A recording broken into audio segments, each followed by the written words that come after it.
This doesn't look good. Who on earth told you this looks good? Do you know why Hugh Jackman looks cool as Wolverine? First of all, we know the character isn't real, and secondly, because he's Hugh Jackman. This guy on the other end looks like a fork. I think he should have stopped at the 3 things he already did to his face. I mean, those are totally badass, it's only the claws that are overkill, am I right? Anchor tattoos are supposed to represent hope and safety.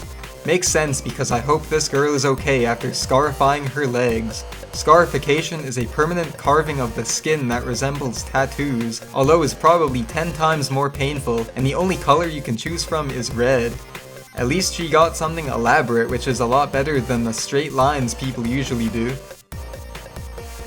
Isn't it horrible that some kids aren't allowed to have dogs, yet whoever did this shit was able to get one? I'm assuming it was his owner, as it's unlikely the dog would go to a piercing kiosk in a mall and say, "Oh, I'll have one of everything, please." And that didn't sound like a dog whatsoever. Rumor has it that the dog went to prison and each earring represents a piece of ham he ate from his master's table without permission.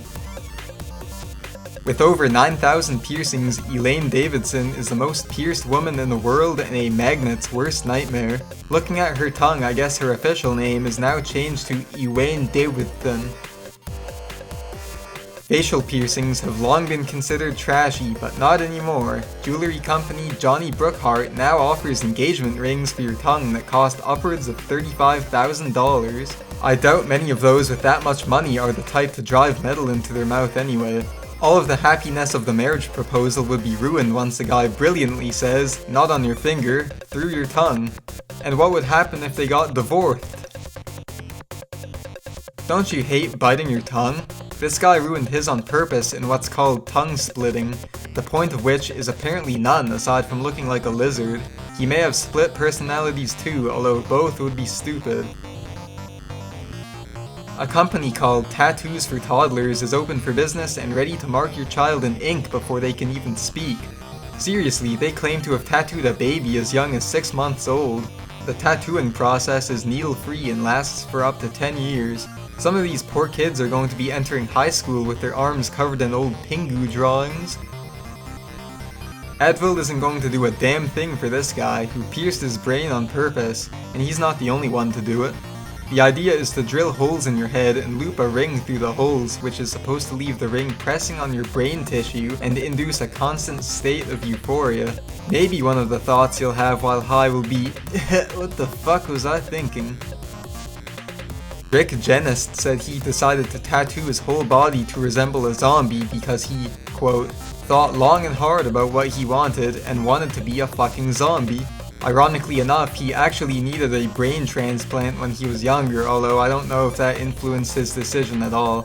Unlike some of the other people who got extreme body mods, Rick's transformation has been quite profitable. He's already worked with Lady Gaga, Jay-Z, and signed an endorsement deal with L'Oreal. His success may inspire some impressionable youth to tattoo their faces, although it'll more likely than not land you over here.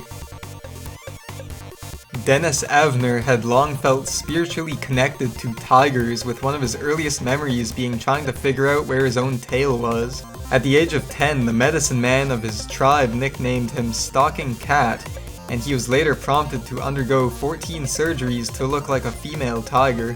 Some of the modifications he received were tiger stripe face tattoos, implants in his head, nose, and brow, injections in his cheeks, chin, and lips, as well as piercings so he could attach fiberglass whiskers. Over $200,000 was spent on these operations, which contributed to financial problems, leaving Cat without a home. His friends took him in, which was an improvement over living in captivity. Get it? Like a tiger? Catman committed suicide at the age of 54 in 2012, the reason why is fairly unknown. It's not so bad though, he's got another 8 lives to go. Before I get to number 1, make sure to hit the like button down below if you're enjoying the video and subscribe to my channel. I plan on doing a lot of these videos. Thanks. Henry Damon had a dream since childhood to become Red Skull, who if you didn't know is a villain from the Captain America comics. I guess it was never an issue of fantasizing about something dumb as a kid, he just didn't have enough money back then.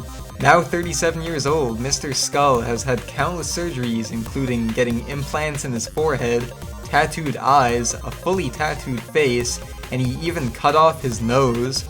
If you think he looks ugly right now, I'm sure it's probably just because he has yet to get the last few cheek and chin implants that will complete his transformation.